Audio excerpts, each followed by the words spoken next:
नमस्कार मित्रों। तो जैसा कि अभी फ़िलहाल में एग्ज़ाम हुई है बीपीएससी बिहार लोक सेवा आयोग, तो यहाँ पर जो है इस बार 69वीं जो है एग्ज़ाम इस बार कंडक्ट हुई थी। उसके द्वारा जो है चयनित यानी कि बीडीओ डीएम एसपी बनते हैं। अब टीचर वाला मत समझिएगा। चलिए अभी जो है आपको हम दिखाते हैं कि किस तरह से जो है ग्रामीण इलाके के सुदूर गांव से निकलकर और इतनी बड़ी एग्ज़ाम की सफलता प्राप्त की है। तो आइए एक बार जो है पहले थोड़ा सा घर दिखा दीजिए कि किस तरह से हैं। आप कहिएगा कि नहीं ऐसा नहीं है, महलों में रहते होंगे तब जाके जो है इतनी बड़ी एग्ज़ाम की सफलता प्राप्त होती है। नहीं दोस्तों, आप आइए एक बार दिखा दीजिए। यहाँ पहले से लगाए हुए मेरा भारत महान, यानी कि पहले से जो है इनको देश प्रेमी है, देश की सेवा करना चाहते हैं, क्या है नहीं है। तो चलिए अभी जो है सर से बात करते हैं। ये बात है कि आपको स्वागत है हमारे चैनल में। जी जी, बहुत बहुत धन्यवाद। सर आप जो है बताइएगा कि ये जो है एग्ज़ाम कितने बार जो है असफल हुए या कितने बार सफल हुए या पहले अटैम्प्ट में जो है ये सफल हो गए, थोड़ा सा बताइएगा। जी नहीं, ये पीटी के लिए पहला अटैम्प्ट नहीं था, मेंस और इंटरव्यू पहली बार दे रहा था मैं। तो इससे पहले पीटी एग्ज़ाम्स में मैंने थोड़े 2-3 मार्क्स से रह गए थे। तो उसके बाद मैं 67 का दिया, जिसका अभी फाइनल रिजल्ट हुआ है। तो इसमें पीटी, मेंस और इंटरव्यू तीनों स्टेज को पार करके फाइनल लिस्ट आया है नाम। अच्छा, तो कितना खुश हैं? ये खुश तो ऑब्वियस है कि आप जिस चीज़ के लिए मेहनत करते हैं अगर वो एक दिन प्राप्त होती है तो आप खुश तो होते ही है। पर अब मात्रा में मैं तुलना नहीं कर पाऊँगा कि कितना खुश हूँ। पर हाँ, जब आपकी खुशी और बढ़ जाती है जब आपके जानने वाले, आपके माता पिता, परिवार के लोग की आंखों में आप उतनी खुशी दिखती है। सर क्वेश्चन रहेगी सबसे पहली क्वेश्चन कि आप जो है ये सफलता का श्रेय जो है किनको देना चाहेंगे, माता पिता या फिर अपने शिक्षक को देना चाहेंगे, किनको देना चाहेंगे? देखिए, ऐसा कहा जाता है कि माँ जो होती है वो पहला शिक्षक होती है, तो वो बात बिल्कुल सत्य है। तो हमारा भी ऐसा ही रहा है कि परिवार में मेरे माता पिता शुरू से ही शिक्षा के प्रति बहुत सजग रहे, तो उनका हमें बहुत आगे फ़ायदा हुआ। आगे चल के जब मैं हायर एजुकेशन के लिए गया तो बीटेक किया मैंने सिविल इंजीनियरिंग में। उसके बाद कैंपस प्लेसमेंट भी हुआ था सूरत में, पर उसको मैं नहीं लेकर मैंने ये तय किया। पापा भी सहयोग किए, दीदी और ज़्यादा सहयोग किया इसमें बहुत ज़्यादा उन्होंने। और फिर हमने मुखर्जी नगर में रहकर तैयारी शुरू किया और फिर हमें सफलता मिली। यानी कि कहे तो अभी के समय में है कि बहुत बच्चे ऐसे हैं कि जिनके पास पैसा नहीं होती तो ऑनलाइन तैयारी करते हैं, ऑफलाइन करते हैं। तो आप ऑनलाइन किए या फिर ऑफलाइन किए? जी नहीं, मैं जैसा बताया कि मैं मुखर्जी नगर आता था तो वहाँ पर ऑफलाइन क्लासेस चलती हैं, तो मैंने उसी को ज्वाइन किया था। और मुख्य रूप से जो ऑनलाइन का ट्रेंड आया वो कोविड के बाद आया, तो मेरी क्लासेस कोविड से पहले हो गई थी। जब मैं अब क्लास ख़त्म होकर मैं एग्ज़ाम देता उससे पहले कोविड आ गई थी, तो साल भर में जो वो बंद रहा, तो उस दरमियान ज़्यादा एग्ज़ाम नहीं हुआ। तो उसके बाद जो 67 का एग्ज़ाम हुआ था उसमें हमने क्वालिफाई किया। यानी कि आपको जो है थोड़ा बहुत कोविड भी जो है आपको बाधित किया है? हाँ, कह सकते हैं, पर इसका दूसरा पहलू भी है कि एक हम सकारात्मक रूप में ले सकते हैं कि हमको तैयारी को और पुख्ता करने का समय मिला। जी, तो ये है कि सिर्फ नेगेटिव नहीं है, उसका कुछ पॉजिटिव एस्पेक्ट्स भी है। अच्छा सर, आप जो है ग्रामीण में किस स्कूल से पढ़े हैं और कहाँ तक पढ़े हैं ग्रामीण में? उसके बाद जो है फिर ग्रामीण से निकल के आप जो है शहर के लिए निकले। शहर के लिए सबसे पहले कहाँ गए, थोड़ा सा बताइएगा। जैसे अभी आप कुंभी ग्राम में हैं, हम लोग अभी बैठे हुए हैं, तो यहीं पे हमारा मध्य विद्यालय है। तो मेरी प्रारंभिक शिक्षा वहीं से हुई थी, हमारी मध्य विद्यालय से। मध्य विद्यालय तक 8वीं किया। उसके बाद पास के गांव में मेघोल में हमने 9 और 10th का क्लास किया। उसके बाद हम 11th-12th भी मेघोल के ही एक MRD कॉलेज है वहाँ से किया था। उसके बाद हायर एजुकेशन के लिए मैं जयपुर गया। जयपुर से मैंने सिविल इंजीनियरिंग की पढ़ाई करी। उसके बाद मुझे नौकरी का ऑफ़र आया, पर मैं उसको स्वीकार नहीं किया। मुझे सिविल सर्विस की तरफ जाने का इच्छा शुरू से था, तो हमने घर वाले से, सब लोग से डिस्कस किया। तो ऐसा नहीं थी कि भाई ये हमारी इजी डिसीजन नहीं था ये हमारे लिए, क्योंकि आप वैसे परिवार से नहीं आते हो कि जिनको कोई कमी नहीं है, या फिर अभी आप नहीं भी कमाओ तो कोई दिक्कत नहीं है। पर एक टफ डिसीजन परिवार वालों ने लिया और हमारे साथ रहे वो। फिर आगे बढ़ के दीदी जी ने हेल्प किया फाइनेंशियली भी। तो माता पिता यहाँ से हमें जो है मोटिवेट करते रहे। मेरे छोटे भाई बहन हैं, वो सब लोग भी काफ़ी हमारे ऊपर विश्वास करते थे, और इनसे हमें ऊर्जा मिलती थी कि इन लोगों को लगता है कि मैं कर पाऊँगा तो मैं ज़रूर कर लूँगा। तो इससे मुझे बहुत सकारात्मक ऊर्जा प्राप्त हुई और मैं उसके लिए कोशिश करता रहा। अच्छा, आप जो है कितने भाई बहन हैं? थोड़ा सा ये इजी क्वेश्चन है कि बहुत ही फैमिली को जो है ये क्वेश्चन उठती है कि हम 4 भाई बहन हैं, हम कैसे पढ़ पाएंगे। आप कितने भाई बहन? मैं उस मामले में मेरी परिवार जो है वो बहुत लंबी है, 7 भाई बहन हैं। आप 7 भाई बहन? हाँ, 3 भाई हैं 4 बहन। अच्छा, आप जो है कितने नंबर पे आते हैं? हाँ, सबसे बड़ी दीदी हैं, उसके बाद भैया है, फिर मैं तीसरे नंबर। तीसरे नंबर पे? हाँ। तो आपके ऊपर तो जिम्मेवारी तो आती ही होगी। हाँ, पर वो है कि जैसे आपने बताया कि दीदी भी थोड़ा हमारी जिम्मेदारी उठाई उन्होंने, और भाई साहब भी जितना मतलब उनका है तो उनसे हमें हेल्प करते रहे हमेशा।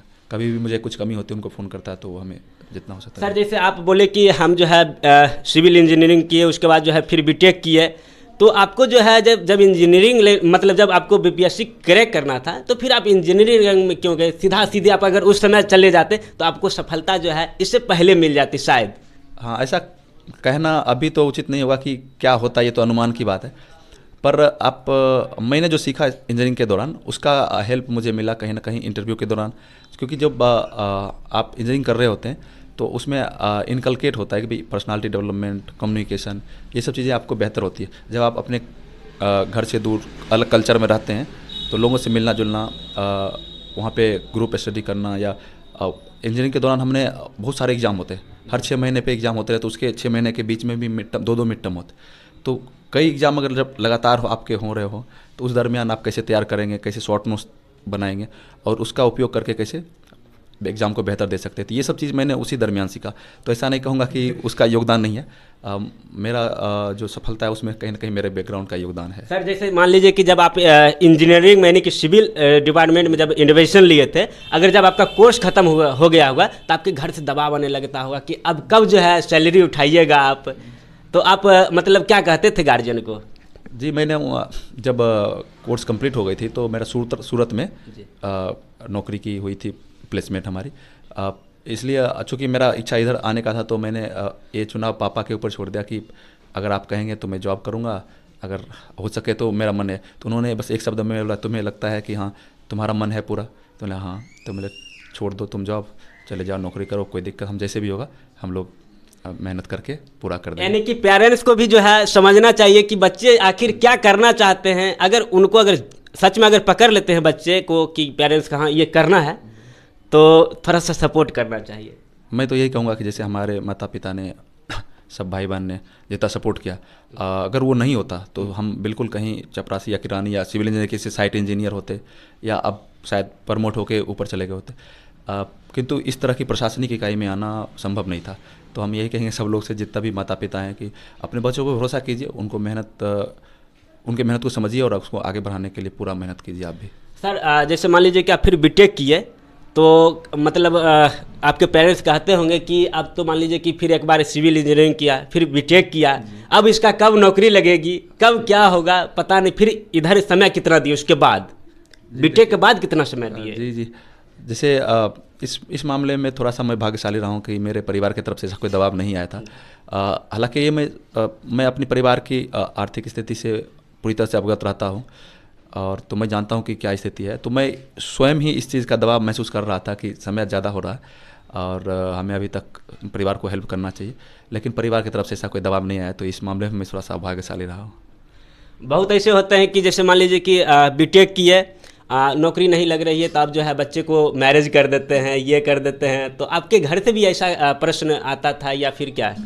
जी नहीं, मैरिज का तो सवाल नहीं है, क्योंकि मेरे से जो बड़े भाई हैं अभी उनका शादी होना है जी। और तो इसलिए तो हमारा तो अभी कोई दबाव नहीं है, इस मामले में मेरे ऊपर कोई दबाव नहीं। सर एक जो है ना मतलब बहुत ही चर्चित है, मतलब ये जो है ट्रेंडिंग में एक तरह से कह सकते हैं, जैसे कि मान लीजिए कि कहता है कि बिहार के युवा के जो है ना जब दिल टूटता है तो यूपीएससी नहीं तो बीपीएससी क्रैक हो जाती है एग्जामिनेशन। तो सर आपके साथ भी ऐसा कुछ हुआ? ऐसा हम नहीं कहते कि प्यार मोहब्बत ही वाली दिल टूटे हो, या मतलब हो सकता है कि मतलब ऐसा हुआ आपके साथ? ये तो कहानियाँ हैं, इसमें कोई ज़्यादा सच्चाई से कोई रूबरू या सच्चाई से कोई इसका कोई वास्ता नहीं है। ये तो बस ट्रेंड चल रही है, बॉलीवुड का ये असर है, उसमें ऐसा दिखाते हैं। मतलब ये बात फिल्मों में ही अच्छी लगती है, रियल लाइफ में नहीं? जी नहीं, रियल लाइफ में जितनी आप सीधी रास्ते पे चलेंगे उतने आपके लिए बेहतर है। अच्छा, इस सबसे जितना दूर रहेगा उतना बेटर है ना? दूर हम नहीं कह सकते, अगर किन्हीं के लिए उस चीज़ को साथ लेकर चलना आसान है तो वो उनके लिए बेहतर है। किन को लगता है कि नहीं मैं इस चीज़ पे उन चीज़ से दूर रह के अगर मैं आगे बढ़ूँ तो हमारे लिए बेहतर है, तो अपना पथ वो अख्तियार करते हैं। हाँ, बशर्ते कि वो अपने आप को समझे, अपनी ज़रूरतों को समझे, अपनी प्राथमिकताएं तय करें कि हमें ये करनी है, तो उस हिसाब से अगर उसमें कोई चीज़ सहयोग है, अगर जैसे आपने बताया कि प्यार और इस सब चीज़ की बात की आपने, अगर उस चीज़ में आपके सहयोग कर रहा है, आपकी जर्नी में, आपकी तैयारी में अगर वो चीज़ सहयोग कर रहा है तो उसको कोई दिक्कत नहीं, हम मानते हैं उसको। लेकिन हाँ, अगर कुछ आपकी प्राथमिकताएं हार्म हो रही है, आपको प्रॉब्लम हो रही है, आप कहीं किसी और रास्ते जा रहे हैं, तो वहाँ पे आपको कहीं ना कहीं सोचने की जरूरत है। मतलब कि आपके जो है सफलता में अगर बाधित आ रही है तो उस चीज़ को छोड़ देना बिल्कुल, चाहिए। कोई भी चीज़, मैं सिर्फ एक चीज़ की बात नहीं कर रहा हूँ, कोई भी चीज़ जो आपकी सफलता में बाधित हो रही है तो आपको उससे दूर ही रहना चाहिए। अच्छा, तो सर जैसे मान लीजिए कि आप तो ग्रेजुएशन नहीं किए, डायरेक्ट इंटर के बाद जो है बीटेक पॉलिटेक्निक ये किए थे ना? नहीं, पॉलिटेक्निक नहीं सर, मैंने बीटेक किया था, तो वो बैचलर डिग्री ही होता है, तो ग्रेजुएशन वही होता है। यानी कि इंटर के बाद डायरेक्ट आप बीटेक कर लिए थे। हाँ जी जी तो जैसे एक होती है ऑप्शनल में, जी यूपीएससी के लिए तो एक ऑप्शनल बहुत ही मायने रखता है, बिल्कुल। और सीबीटी जो है एक ये भी बहुत ही मायने रखता है कि आखिर जो है किस तरह से हम तैयारी करें। तो आप बताइएगा ऑप्शनल में आपका क्या था और किस तरह से तैयारी किए? जी, मेरा ऑप्शनल था हिंदी साहित्य, और हिंदी साहित्य में इस बार बहुत बच्चे का सिलेक्शन हुआ है, ये बहुत अच्छी न्यूज़ है। हिंदी भाषी क्षेत्र में होते हैं, और तो अगर हिंदी सब्जेक्ट से सिलेक्शन हो रहा है तो बच्चों को एक भाषा के प्रति रुझान भी बहुत बेहतर होगा आगे भी। और इस बार हिंदी से आपने शायद सुना भी होगा, बहुत सारे बच्चे का रिजल्ट हुआ है, तो मेरा भी ऑप्शनल यही था। हालांकि मेरा बैकग्राउंड जो था वो सिविल इंजीनियरिंग का था, पर जब मैं बीटेक करने के बाद जब तैयारी शुरू किया सिविल सर्विसेज की, तो हमने 2-3 सब्जेक्ट्स की जो सिलेबस थी उसको मैच किया। तो मुझे जो मैंने 4 साल में वहाँ पढ़ा था सिविल इंजीनियरिंग, तो मैंने देखा कि पूरे 4 साल का सिलेबस मुझे 3 घंटा में वहाँ लिखना है। तो मेरे लिए वो डिफ़िकल्ट नहीं था, पर इतना आसान भी नहीं था कि आप 3 घंटे में लिख दो। अगर आप तैयारी के लिहाज से करोगे तो मैं 4 साल पढ़ा था, वो चीज़ और तैयार करना आसान था मेरे लिए, पर उस पूरी चीज़ों को रिवाइज करना, फिर 3 घंटे के अंदर उसको रखना, वो मुझे जो लगा वो मेरे लिए थोड़ा सा लगा कि इसके जगह पे और कोई विकल्प हो सकता है। तो हमने एक शॉर्ट सिलेबस के तौर पे देखा कि इसकी सिलेबस अच्छी हो, मार्किंग अच्छा रहा हो, तो इस लिहाज से हमने हिंदी साहित्य को चुना। और साहित्य से हमारी थोड़ी हिंदी भाषी क्षेत्र से है, तो साहित्य को लेकर बचपन से ही एक हमारे अलग प्रेम। हाँ, सकारात्मक। तो हमने बचपन में भी कई तरह के साहित्य पढ़े हुए, तो इस जैसा कि मैंने बताया कि मेरे पिताजी शिक्षा के प्रति बहुत सजग हैं, तो बचपन में ही हमारे कक्षाओं के बुक के अलावा और भी बुक ला के देते थे, जो उपन्यास हो गए और तरह की चीज़ों में। तो भाषा पे पकड़ हो गई, और साहित्य के प्रति हमारा रुझान तो बचपन से था, तो कहीं ना कहीं मुझे ये भी उस तरफ धकेला और मैं हिंदी साहित्य को सिलेक्ट किया। अच्छा, तो जैसे कि मान लीजिए कि सर एक होती है क्या कि इस एग्ज़ाम को जो है तैयारी करने वक्त जो है, मतलब जब बाहर में रहते हैं फिर गांव आते हैं तो लोग पूछते रहते हैं कि कब आपका जॉब लगेगा, आपका बेटा कब नौकरी लगेगी। तो आप सर जब आते होइएगा तो आपको इस तरह की प्रश्न सुनने को मिलता होगा। जी, पर बात ऐसी है कि मैं ज़्यादा आता नहीं था, अभी मैं आया हूँ, तो मुझे ऐसे कहना नहीं चाहिए, ये कोई बड़ी बात नहीं है, सबकी अपनी जर्नी होती है। पर मैं ये 8 साल छठ को गैप करके ये 9वां साल में छठ में आया हूँ, मतलब जब रिजल्ट हो गया तो छठ में आया हूँ। तो मैं जब आता था ना तो सिर्फ एग्ज़ाम देने आता था, जैसे बिहार में पीटी हुआ तो पीटी देने आया, मेंस हुआ तो मेंस देने आया, और इंटरव्यू होता है इंटरव्यू देने आया। तो बस इसी समय आता था मैं, 1-2 दिन एग्ज़ाम के बाद 1-2 दिन रुकता और फिर वापस चला जाता। तो ऐसे मुझे ज़्यादा लोगों से इंटरेक्शन नहीं था, तो इस तरह की सवाल का सामना मुझे नहीं करना पड़ा। यानी कि आपकी पढ़ाई में जो है डिस्कनेक्ट ना हो, आप सही से जो है प्रिपरेशन कर पाए, दिमाग आपका डाइवर्ट ना हो, इसलिए जो है आप इस तरह की बातें करते थे। नहीं, ऐसा मैं कोई प्लान करके नहीं करता था। जैसा कि मैं बताया, मेरी बड़ी दीदी वहीं दिल्ली में रहती हैं, जिनका हेल्प मुझे बहुत मिला, तो मैं अक्सर कोई पर्व त्यौहार होता है तो उनके घर चला जाता था। तो मैं जहाँ रहता था दूर रहता था, तो उनके घर चला जाता था, तो मेरा घर जैसा ही महसूस होता था। तो मैं यहाँ नहीं भी आता तो मेरा घर जैसा वहाँ महसूस होता। तो ये एक रीज़न था। मैं ये नहीं कहूँगा कि मैं बहुत प्लान करके मैं घर से दूर रहा, ऐसा नहीं है। सर जैसे मान लीजिए कि मुखर्जी नगर रह कर ही जो है इस एग्ज़ाम की सफलता प्राप्त कर सकते हैं, या फिर घर से ऑनलाइन पढ़ाई करके कर सकते हैं? नहीं, बिल्कुल सही आप कह रहे हैं कि ये क्वेश्चन जो है बहुत युवा का है, और हमारे जो है अभी देख रहे हैं उनका भी। जी, बिल्कुल सही जवाब है। ऐसा ही बात है कि अब उतना ज़रूरी नहीं है कि आप मुखर्जी नगर ही रहें। अगर आप सेल्फ डिसिप्लिन हैं, आप बगैर कोई किसी दबाव के रोज़ 8 घंटे 10 घंटे पढ़ने वाले हैं, तो कहीं भी रहिए, आप ऑनलाइन क्लासेज लीजिए, वहाँ से रह के आप आराम से कर सकते हैं। कोई मुखर्जी नगर या ओल्ड राजेंद्र नगर, करोल बाग रहने की जरूरत नहीं। अच्छा, कहीं भी जाने की ज़रूरत नहीं। कितने घंटे आप पढ़ते थे पप्पू सर? सर मैं कभी घंटा वैसे घड़ी देख के नहीं पढ़ता था, ये था। आप इसको आप कमजोरी कहें या जो भी कहें, लेकिन मैं कभी घड़ी देख के नहीं पढ़ता था। मैं पर क्वालिटी स्टडी में बिलीव करता था कि जितना देर पढ़ो तो इतना गहराई से आप पढ़ो कि वो चीज़ें आपको समझ भी आए, याद भी रहे। ऐसा नहीं कि किताब उलट रखे हैं, कुछ और ही दिमाग में चल रहा है, या बीच में फ़ोन आ रहा है, कुछ भी हो रहा है, तो मैं कभी घड़ी देख कर नहीं पढ़ा कि कितना देर पढ़ता हूँ मैं, लेकिन जितना भी पढ़ा हूँ तो मैं पूरी तरह से डूब के पढ़ा हूँ कि हाँ कोई चीज़ छूट ना जाए, समझ के पढूँ। और जब आप समझ के पढ़ते हैं तो ऑब्वियस है कि याद आपको ऑटोमेटिक होने लगता है। अच्छा, जब आप जो है खुद से जब आप वहाँ खाना बनाते होइएगा, रोटी सेकते होइएगा, तो घर का याद आता होगा, मम्मी का याद आता होगा कि मम्मी के हाथों से जब खाते थे और यहाँ खाते हैं, कब तक ये जो है परेशानी हमको झेलना पड़ेगा? नहीं, ये शुरू में हुआ था जब मैं बीटेक करने गया था ना, जी। तो शुरू में वहाँ तो हॉस्टल से मिल जाता था, लेकिन उस समय जब घर से आप दूर होते तो घर गया था, वहाँ से चूँकि मुझे आदत था तो इसमें कोई ज़्यादा परेशानी नहीं हुई मुझे। यानी कि बीटेक करने के बाद जो है कितना समय दिए तब जाके ये जो है सफलता आपको मिली? मैं 18 में बीटेक हुआ तो 19 से मैंने शुरू कर दिया था सिविल सर्विस करना। यानी कि 2023 69 69 ये जो है इस बार एग्ज़ाम हुई है, इसमें आपका सफलता मिल गई? नहीं 67 का सफलता, 2021 का वैकेंसी। अच्छा, 67 आपका उस समय मिली थी? हाँ 69 का तो अभी मैं 30 तारीख को एग्ज़ाम दे के आया हूँ, जी जी। तो उसमें भी काफ़ी अच्छे मार्क्स आ रहे हैं पीटी के, तो उसमें हो जाएंगे, मेंस के लिए क्वालिफाई होंगे, लेकिन अब शायद वो नहीं दे पाऊँगा मैं। और 68 में भी मैंने मेंस लिख रखा है, तो 67 का जो है ये प्रक्रिया पूरी हुई है, और उसके बाद क्या कहते हैं कि अभी सफलता मिली है इसमें। तो सर आप बताइएगा कि किस पद के लिए जो है चयनित हुए हैं? मेरा रैंक 235 है। और पूरे ऑल ओवर बिहार में? हाँ, बिहार में मेरा रैंक 235 है, और मुझे जो पद आवंटित हुआ है वो है असिस्टेंट रजिस्ट्रार कोऑपरेटिव सोसाइटीज़ का। अच्छा, तो इस पद को कितने आप जो है शालीनता से पद को भार संभाल रहे हैं? बिल्कुल, देखिए, जब आपको कुछ सफलता होती है, कोई जिम्मेदारी मिलती है, तो उसके साथ कर्तव्य का बोध होता है आपको, और यही एक चीज़ है जो आपको इंस्पायर करती है इस सर्विस में आने के लिए। क्योंकि अगर आप परसेंटेज देखिए तो मुश्किल से 1% भी बच्चे सफल नहीं होते सिविल सर्विस में, उनको लौटना पड़ता है। लेकिन यही चीज़ें हैं जो आपको कि समाज के लिए हमें कुछ करना है। कल के प्रोग्राम जब यहाँ पे आयोजित हुआ था, ग्रामवासियों के द्वारा स्वागत सम्मान चल रहा था, तो उसमें भी मैंने अपनी बात रखा कि जब आप तैयारी कर रहे होते हैं, आप समाज से सीख रहे होते हैं, तो आप समाज से हर चीज़ ले रहे होते हैं, लेकिन आपकी सफलता के बाद आपको समाज को गिव बैक टू सोसाइटी के आधार पे आपको समाज के लिए कुछ करना होता है। तो एक जो एक इंस्पिरेशन होती है ना, तो वो आती है आपको सिविल सर्विस से ही। तो इस तरह से जो भी मेरा जो पोर्टफोलियो होगा कार्य का, तो उसके अनुसार मैं ईमानदारी से काम करूँगा। आप अपने घर के आगे में जो है मेरा भारत महान है, इस तरह की बात जो है आप लिखे हुए हैं, क्या आपको सच में जो है शुरू से ही जो है इस चीज़ के प्रति जो है मतलब लगाव था?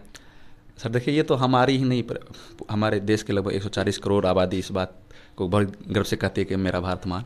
और ये आज से नहीं बल्कि सदियों से, जब से हमारी सभ्यता का अस्तित्व रहा, और ये हमारी ऐसी सभ्यता है जिसका अनवरत अस्तित्व रहा, तो ये तो हमारे कहते हैं कि रग रग में है, तो उसी का प्रदर्शन है ये। तो हमारे लिए इसका हमारा कोई विशेष योगदान नहीं है, जो हमारे अंदर है, हमारे पूर्वजों ने हमें डाला है अपने देश के लिए, जो भी कि हम कुछ कर सकें, वो भाव बस वहाँ दिख रहा है। देखिए, बच्चे को जो है ना शिक्षा से ज़्यादा जो है उनको संस्कार दिया कीजिए, ताकि वो जो है शिक्षा के साथ साथ संस्कार भी सीख सके। क्या देखिए, जो जीवन मूल्य हैं उसको समझाना बहुत ज़रूरी है बच्चों को, क्योंकि अगर आज भी समाज में देखिए जिस तरह की गैर कानूनी या जिसको कहते हैं कि गैर सामाजिक तत्व जो हैं वो बढ़ रहे हैं या फल फूल रहे हैं, तो अगर हम बच्चों को उनकी जीवन से संबंधित कुछ नैतिक शिक्षाएं दें, सिर्फ किताबी शिक्षाओं के साथ साथ उनसे बातचीत करें, उनके व्यवहार को समझें और एक दोस्त की तरह व्यवहार करें, तो वो ज़िंदगी को भी समझते हैं किताबों के साथ साथ। तो ये हमें लगता है कि बच्चों को कहीं ना कहीं ये मूल्य भी डालने चाहिए। सर, जब आप पढ़ाई करते थे तो आप अपने स्टडी टेबल के आगे जो है बहुत आदमी जो है क्या करते हैं, बहुत स्टूडेंट लगा देते हैं कि हम इस चीज़ की तैयारी कर रहे हैं, हम इस चीज़ का तैयारी कर रहे हैं, यूपीएससी, मतलब तरह तरह की जो है मैप लगा देते हैं। पूरा रूम जो है जिधर देखे उधर मैप दिख रहा है, इंडिया का मैप, बिहार का मैप। तो इस तरह के आप भी लगाए थे क्या?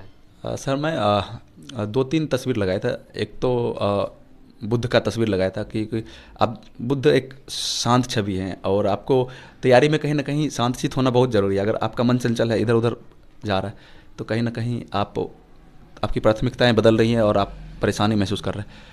तो मैंने उनका तस्वीर लगाया था, तो उनकी तस्वीर से शांति महसूस होती थी, मुझे अच्छा लगता था, तो मैंने उनका तस्वीर लगा रखा था।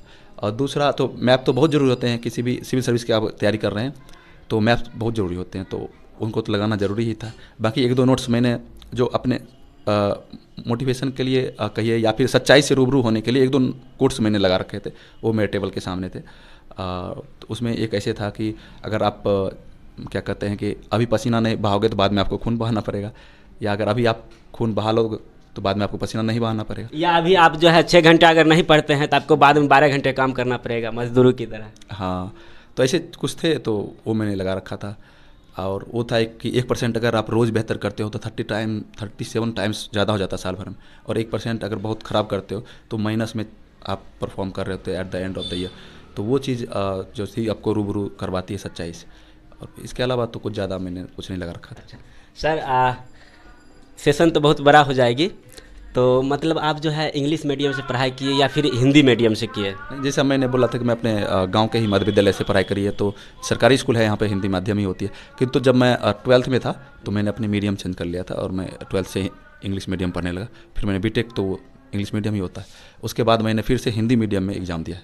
अच्छा, हिंदी मीडियम। जी जी।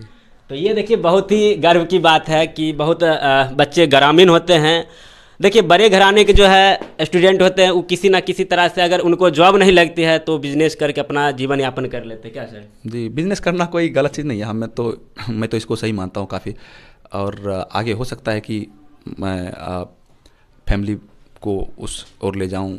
मेरी इच्छा है कि अगर कोई ऐसा चाहते हैं तो मैं उनको आगे बढ़ाऊँ, क्योंकि बिज़नेस में आप एक जॉब जब कर रहे होते हैं, चाहे प्राइवेट या सरकारी, तो आप खुद कर रहे होते हैं। एक आप बिज़नेस सेटअप करते हैं तो आप कम से कम 100-200 लोग को रोज़गार देते हैं। और आप जानते हैं अभी हमारे देश में या बिहार में जॉब की तो ज़रूरत है ही है। लोग बाहर माइग्रेशन करते हैं काम के लिए।